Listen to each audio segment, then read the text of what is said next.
Hyacinthe a 21 ans. Depuis 5 ans, il est apprenti chaudronnier-soudeur dans une entreprise qui fabrique des pièces de quelques grammes à 40 tonnes. Ça va, chef? Ça va? Ah. Tu peux essayer ou pas? Ouais. Tu me donnes 3 conseils? De la tenir? Ouais. 45. Ouais. Ok.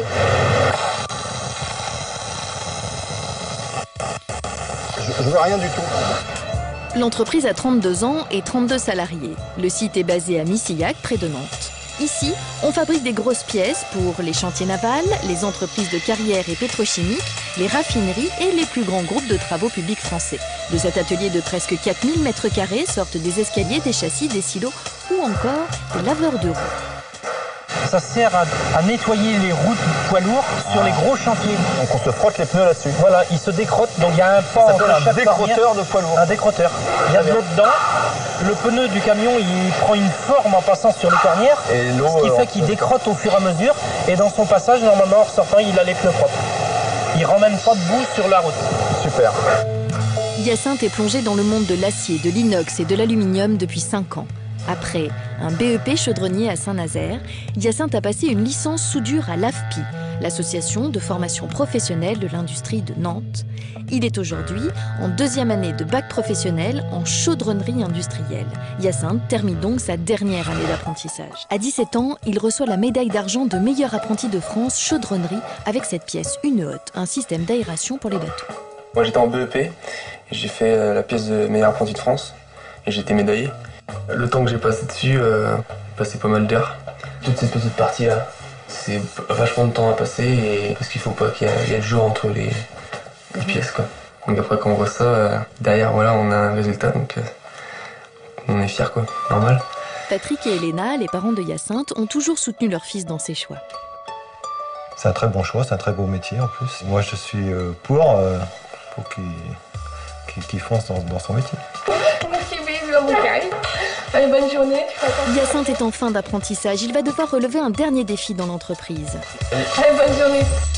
À l'issue de cette épreuve, il décrochera peut-être un contrat.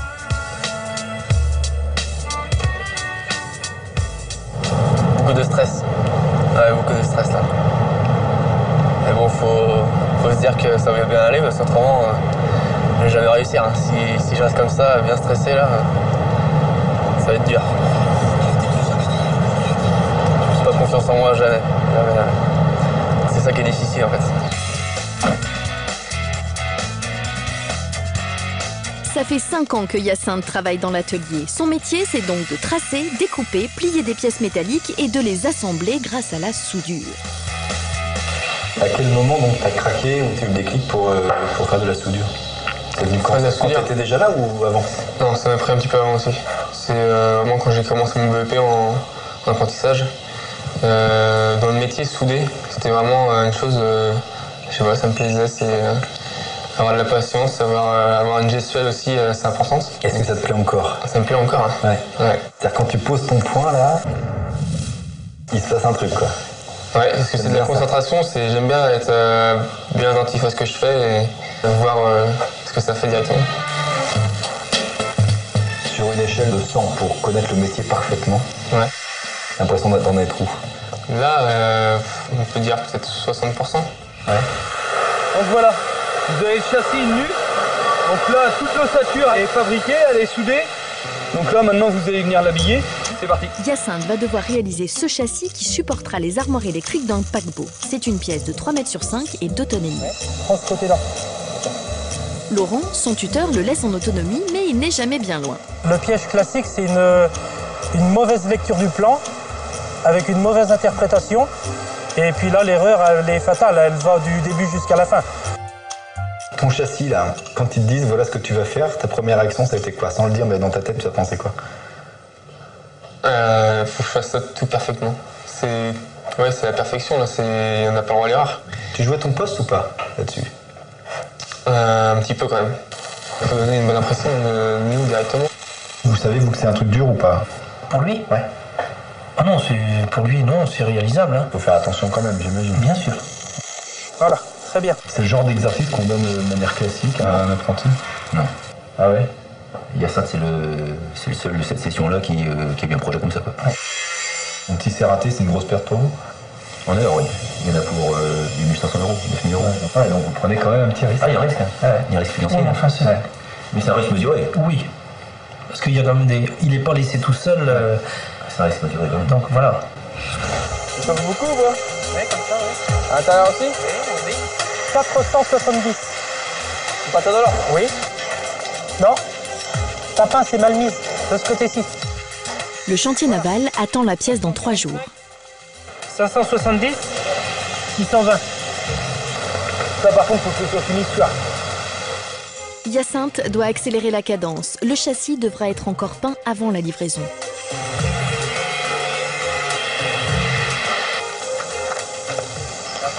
Hyacinthe, il serait préférable de débrancher ta machine quand tu changes un disque.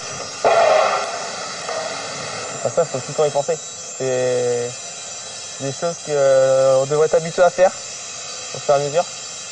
Et après, on prend des mauvaises habitudes. Comme là, si je débranche pas, bah, s'il s'allume, bah, je coupe la main, quoi. Donc, faut faire attention. C'est pour ça qu'il faut être attentif à tout ce qu'on fait, tout le temps, tout le temps. Même si on est fatigué, toute la journée, il faut être attentif. Je suis encore un apprenti. J'ai fait que 5 ans dans ce métier-là. Et quand je vois par exemple un exemple comme Laurent ou Maurice ou peu importe quoi, je vois le métier qu'ils ont et je vois tout ce qu'ils connaissent. J'ai encore beaucoup à apprendre. Un jeune, s'il apprend bien à travailler, il est là pour ça et on est là pour leur montrer. Et après, s'il fait son travail, l'argent suivra. C'est mon truc. Son premier trésor, c'est son travail, c'est ça. Voilà.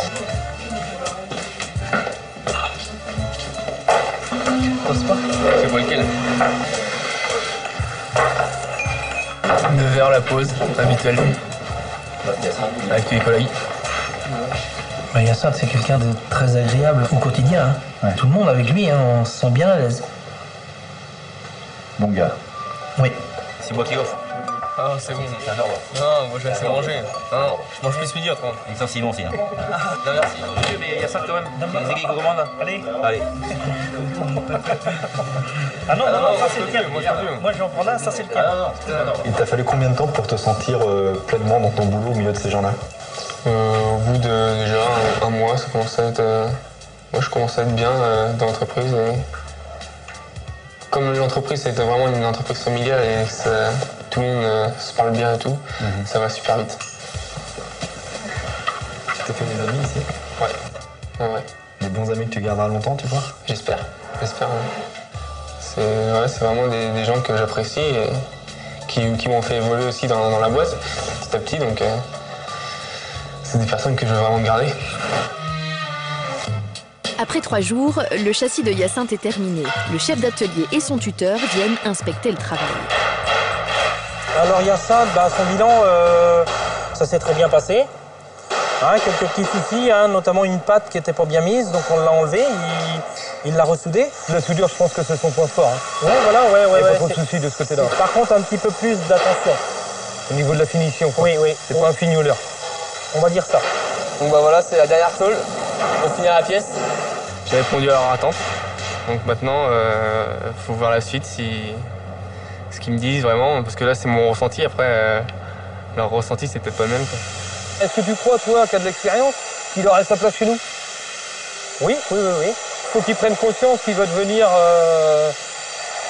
ouvrier, qu'il va plus avoir le statut apprenti, voilà. Et qu'au niveau initiative, on attend plus de lui, quoi. Voilà. Quand ils t'ont confié ça, tu t'es dit quoi? Qui voulait voir vraiment s'ils pouvaient avoir confiance en moi pour la suite. Et voilà, j'espère que je les ai pas déçus. Bah, c'était une belle pièce, non? Ouais. Ça va. Si c'était à refaire, tu ferais pas si différent maintenant, avec l'expérience en plus. Ouais, ça irait beaucoup plus vite, je pense. Un peu plus vite? Ouais. Et au moment où, rappelle-toi, quand toi t'es arrivé apprenti, qu'est-ce qui est le plus difficile quand tu découvres un environnement comme ça tout nouveau? On va dire qu'il faut mûrir plus vite que d'autres, en apprentissage. Autant un jeune qui est dans un lycée, il a 2 ans, voire 4 ans de plus. Autant en apprentissage, arrivé à 16 ans, il faut commencer à mûrir. Parce que quand on va chez les clients, il ne faut pas qu'on fasse n'importe quoi. Donc c'est la différence entre l'apprentissage et le lycée. Je comprends. Le châssis est passé à l'atelier peinture. Il est prêt à être livré au client en convoi exceptionnel. Toujours avec Laurent en équipe, main dans la main. Ah, c'est bien, c'est une bonne équipe. Ouais. Là, on va au chantier de la Sensic sur Saint-Nazaire. Donc là, il y a un peu de stress. On va voir le client. Donc c'est là que ça se joue, quoi. C'est là qu'il va nous dire voilà, on garde la pièce ou on ne la garde pas, quoi. C'est là qu'on va savoir si ça lui plaît, si c'est bon, il va tout vérifier. Donc c'est le stress qui monte là. L'un des plus grands chantiers navals au monde. C'est ici que sont construits les plus prestigieux paquebots. Le Normandie, le France, le Queen Mary 2 sont sortis de ces ateliers. C'est la première fois que Hyacinthe livre une pièce, sa pièce. Lui, c'est le chef de chantier. Si le travail ne lui convient pas, il peut refuser la pièce de Hyacinthe et il faudrait tout recommencer.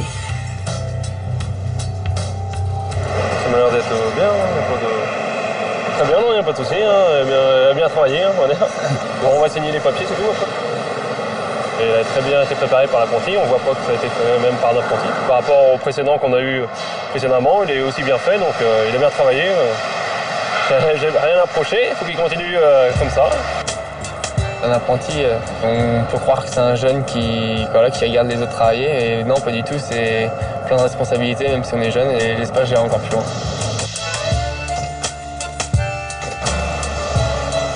Dans cette entreprise de chaudronnerie, ils sont 9 apprentis. Selon le patron, il faut 10 ans pour former un jeune. T'es là depuis combien de temps, toi? Ça fait 4 ans. 4 ans? Ouais. Et t'étais bébé quand t'es arrivé? J'arrive à 15 ans. 1 sur 3 seulement restera dans l'entreprise. Des fois, les jeunes sont mis dedans en cas de forcé ou un peu, ouais. On les oriente par là parce qu'ils peuvent parler ailleurs. Faute de mieux, quoi. Ouais. Faute de mieux. Voilà. Vous n'avez pas été bon à l'école, vous irez en maçonnerie, vous irez en chaudronnerie, vous irez en serrurerie. Il y a quelques passionnés. Il y a quelques passionnés dans le lot. Des gens qui veulent faire ça, mais...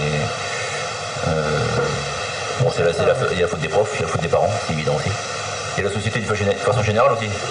On n'a pas forcément de bonne image.